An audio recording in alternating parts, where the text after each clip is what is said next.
நடிகர் விக்ரம் நடித்த 2011ஆம் ஆண்டு வெளியான தெய்வ திருமகள் படத்துக்கு அப்புறம் இவருக்கு தரமான பிரேக் கொடுக்கும்படியான படங்கள் அமையல. காரணம், இந்த படத்தை தொடர்ந்து வெளியான பிக் பட்ஜெட் படங்களான இருமுகன், கோப்ரா, சாமி ஸ்கொயர் போன்ற படங்கள் கலவையான விமர்சனங்களை தான் சந்தித்தது. இருந்தாலுமே இயக்குனர் மணிரத்னம் இயக்கத்துல 2 பாகங்களாக வெளியான பொன்னியின் செல்வன் திரைப்படம் மீண்டும் விக்ரம் அவர்களுக்கு வெற்றி படமாக அமைஞ்சது. ஆனா இந்த படத்துல விக்ரம் சாரை தவிர கார்த்தி, ஜெயம் ரவி போன்ற பல நடிகர்கள் நடித்ததால தனி ஹீரோவாக தன்னை நிரூபிக்க வேண்டிய கட்டாயத்திற்கு நம்ம விக்ரம் அவர்கள் தள்ளப்பட்டார். இந்த நிலையில விக்ரமுடைய படத்திற்கு பின்னர் தன்னுடைய உடலை அதிகமாக வருத்தி கொண்டு பல்வேறு சவால்களையும் காயும் ரத்தம் போன்றவற்றை தாங்கிக் கொண்டு நம்ம விக்ரம் நடித்துள்ள திரைப்படம் தான் தங்கலான். இந்த படத்தை அட்டகத்தி திரைப்படத்தின் மூலம் தன்னுடைய சினிமா கெரியரை ஸ்டார்ட் பண்ண பின்னர் கார்த்தியை வைத்து மெட்ராஸ், ரஜினி அவர்களை வைத்து காலா கபாலி போன்ற படங்களை டைரக்ஷன் பண்ண பாரஞ்சித் அவர்கள் டைரக்ஷன் பண்ணிருக்காரு. பிரிட்டிஷ்காரர்களால தங்கம் ஈடுக்கும் அடிமைப்படுத்தப்பட்ட பழங்குடியின மக்கள் பற்றி தான் இயக்குனர் பாரஞ்சித் அவர்கள் பேசியிருக்கார். இந்த படத்துல நடிகை பார்வதி 3 குழந்தைகளுக்கு அம்மாவாக நடிச்சிருக்காங்க.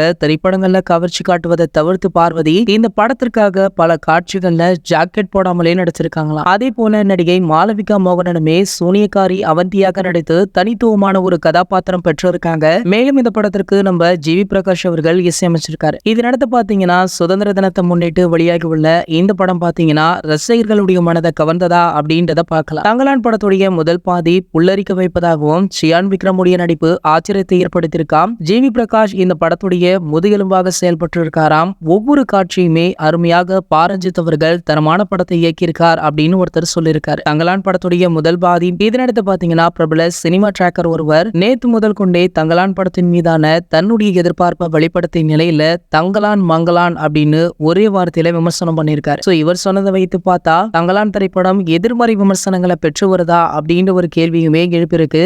இதனடுத்து பாத்தீங்கன்னா தங்கலான் படத்திற்கு ஸ்பெஷல் ஷோவை நேத்து நைட்டே போட்டிருக்காங்க. அதாவது ஒரு சில செலிபிரிட்டிஸ் தான் இந்த ஸ்பெஷல் ஷோவையுமே பார்த்திருக்காங்களாம். தமிழ் சினிமாவுடைய டாப் நடிகர்களான Rajini sir, Kamal sir, Suriya sir அப்படின்னு ஒரு சில முக்கிய பிரபலங்களுக்காக மட்டுமே இந்த ஸ்பெஷல் காட்சி ஏற்பாடு செய்யப்பட்டிருக்காம். இந்த ஸ்பெஷல் காட்சியை பார்த்து நம்ம ரஜினி அவர்கள் பாரஞ்சித் அவர்களையும் சியான் விக்ரம் அவர்களையுமே வெகுவாக பாராட்டியிருக்கார். இது போன்ற சினிமா செய்திகளை பத்தி நீங்க உடனே தெரிஞ்சுக்க நம்மளுடைய சினிமா கொட்டா அப்படின்னு நம்ம சேனலை சப்ஸ்கிரைப் பண்ணிக்கோங்க. அப்படியே பக்கத்துல உள்ள பெல் ஐகானை கிளிக் பண்ணிட்டீங்கன்னா நீங்க நம்ம வீடியோவை மிஸ் பண்ணாம பார்க்கலாம்.